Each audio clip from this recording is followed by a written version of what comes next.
द्रव अवस्था यानी कि लिक्विड स्टेट। आकार और आयतन, द्रव पदार्थ का जो आकार होता है वह अनिश्चित होता है, लेकिन इसका जो आयतन होता है वह निश्चित होता है। आकार हो गया अनिश्चित, आयतन हो गया निश्चित। क्योंकि द्रव यानी कि पानी को जिस बर्तन में रखिएगा तो वह उसी आकार का हो जाता है। इसलिए बोला जाता है कि द्रव का जो आकार होता है वह अनिश्चित और उसके बाद इसका जो आयतन होता है वह निश्चित होता है। क्योंकि यह जगह छेदता है इसलिए आयतन जो है कि इसका निश्चित होता है। उसके बाद देखिए आणविक स्थान, इंटरमोलिकुलर स्पेस। द्रवों में ठोस अवस्था की तुलना में अंतराण्विक स्थान अधिक होता है। द्रव में क्या होता है कि ठोस अवस्था की तुलना में जो अंतराण्विक स्थान है वह बहुत अधिक होता है ठोस के तुलना में।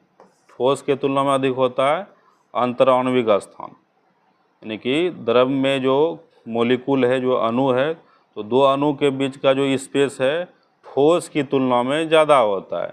तो ठोस में तो बिल्कुल सटा हुआ रहता है, ठोस वस्तु का जो अणु है वह जो है कि सटा हुआ रहता है। आणविक स्थान इसमें कम होता है, लेकिन द्रव में जो आणविक स्थान है वह ज़्यादा होता है ठोस की तुलना में। इसके अणुओं के बीच आकर्षण बल ठोस पदार्थों के मुकाबले कम होते हैं। इसमें यानी कि ठोस में जो आकर्षण बल होगा वह ज़्यादा होगा, लेकिन द्रव में जो आकर्षण बल होगा उसमें कम होगा। द्रव के अणुओं के बीच जो आकर्षण बल होगा ठोस अवस्थाओं के अणुओं के बीच आकर्षण के बल से कम होता है द्रव में। नेक्स्ट है घनत्व। घनत्व देखिए होता क्या है कि द्रवों का जो घनत्व है ठोसों की तुलना में कम होता है। इसका जो उदाहरण है तो जल क्या है? द्रव है।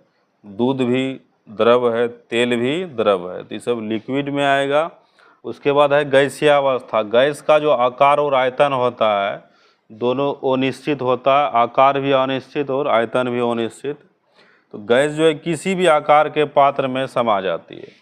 कोई भी आकार है, किसी भी आकार के बर्तन में वह समा जाता है। बोतल रहे या कोई बर्तन रहे, बड़ा बर्तन हो या छोटा बर्तन हो, किसी भी आकार के पात्र में वह समा जाता है और उसका आयतन ले लेती है। तो गैस का जो आकार और आयतन होता है वह दोनों अनिश्चित होता है। जैसे कमरा के एक कोने में कोई परफ्यूम या कोई भी अगरबत्ती या कोई भी सेंट अगर छोड़ा जाता है तो वह जो है कि सेंट या परफ्यूम वो पूरे कमरे में फैल जाता है, यानी कि वह जो गैस है पूरे कमरे का आयतन ले लेता है। तो आणविक स्थान यानी कि गैसों में जो अंतराण्विक स्थान है वह बहुत अधिक होता है। इस कारण गैसों में उच्च संपीड्यता का गुण होता है। तो गैस में उच्च संपीड्यता का गुण पाया जाता है। तीसरा हो गया आकर्षण बल। तो गैसों के अणुओं के बीच आकर्षण बल जो है कि नगण्य होता है, क्योंकि गैस के बीच का जो अणु है वह काफ़ी हटा रहता है। इसका जो आकर्षण बल है बहुत कम होता है, नगण्य, नहीं के बराबर, जिससे गैसों के अणु तीव्र गति से अनियमित तरीके से चलते हैं। तो गैस का जो अणु है वह तीव्र गति से अनियमित तरीके से चलते हैं। किसी कमरा में अगर एक कोने में अगर अगरबत्ती जला दिया जाए तो वह जो है कि पूरे कमरा में फैल जाता है। तो गैस का जो अणु है वह बहुत ही तीव्र गति से वह फैलते चले जाते हैं अनियमित तरीके से। तो आकर्षण बल इसका जो है कि बहुत नगण्य होता है। इसका देखिए उदाहरण गैस का ऑक्सीजन यानी कि O2, कार्बन डाइऑक्साइड CO2। तो कार्बन डाइऑक्साइड, ऑक्सीजन, ये सब क्या है? तो गैस है। तो ठोस, द्रव, गैस के बारे में हम लोगों ने समझा। उसके बाद देखिए नेक्स्ट, पदार्थ की अवस्था परिवर्तन, ठोस, द्रव, गैस। तो ठोस, द्रव, गैस का मतलब ये हुआ कि अगर ठोस को अगर गर्म कीजिएगा, यानी कि ठोस यानी कि बर्फ़ को अगर गर्म कीजिएगा तो यह क्या हो जाएगा? तो द्रव यानी कि जल में बदल जाएगा। तो जल को जब गर्म करते हैं तो यह गैस यानी कि वाष्प में बदल जाएगा। तो बर्फ़ से जल, जल से वाष्प।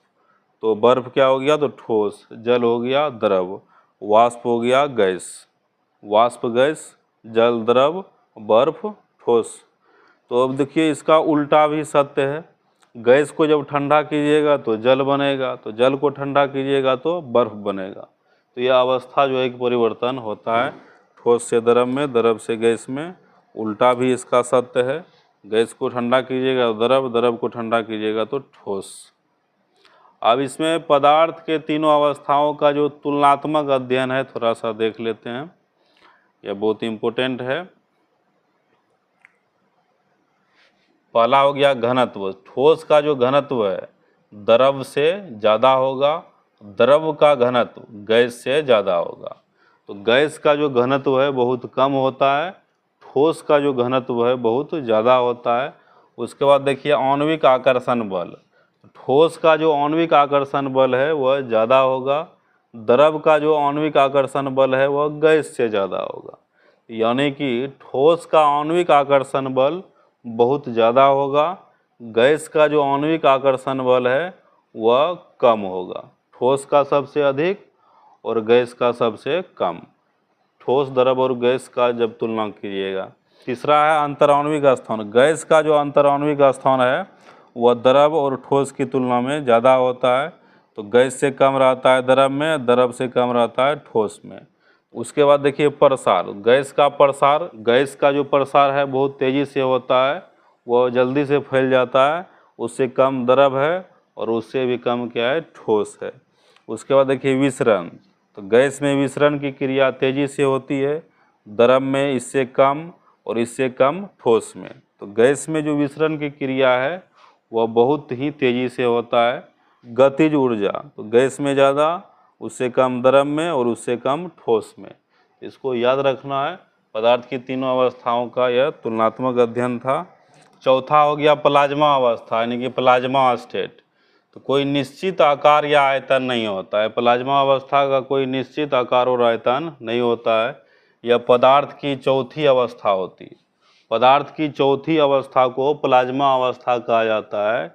जब गैसीय अवस्था को बहुत ज़्यादा टेम्परेचर पर अगर हीट किया जाए तो प्लाज्मा अवस्था वह बन जाता है। जैसे कि इसका जो उदाहरण है, तो सूर्य और तारों की जो ऊष्मा है प्लाज्मा अवस्था के कारण ही होती है। तो सूर्य और तारों में जो ऊष्मा होती है, जो हीट होता है, तो प्लाज्मा अवस्था के ही कारण होता है। जब गैस को बहुत ज़्यादा टेम्परेचर पर जब हीट किया जाए तो प्लाज्मा अवस्था का निर्माण हो जाता है।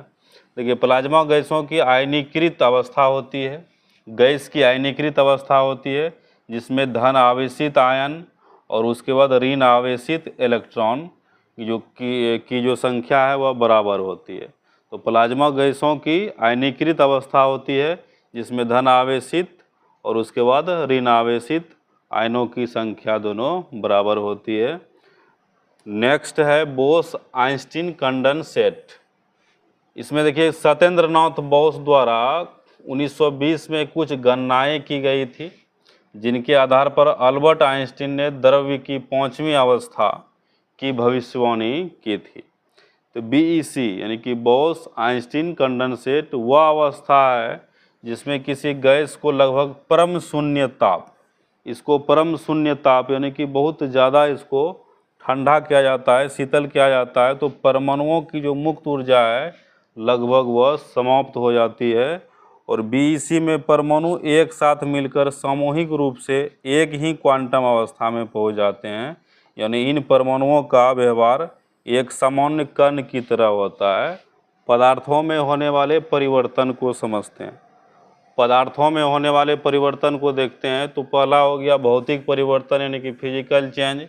पदार्थ के केवल भौतिक गुणों में परिवर्तन होता है। भौतिक परिवर्तन में, रासायनिक संरचना में इसमें कोई परिवर्तन नहीं होता है। यह परिवर्तन अस्थायी होता है। भौतिक परिवर्तन अस्थायी, पदार्थ पुनः पूर्व अवस्था में लौट सकता है। जैसे हो गया बर्फ का पानी में बदलना। तो यह जो है कि अस्थायी परिवर्तन है। बर्फ का पानी में बदलना, तो पानी से बर्फ में भी बदला जा सकता है।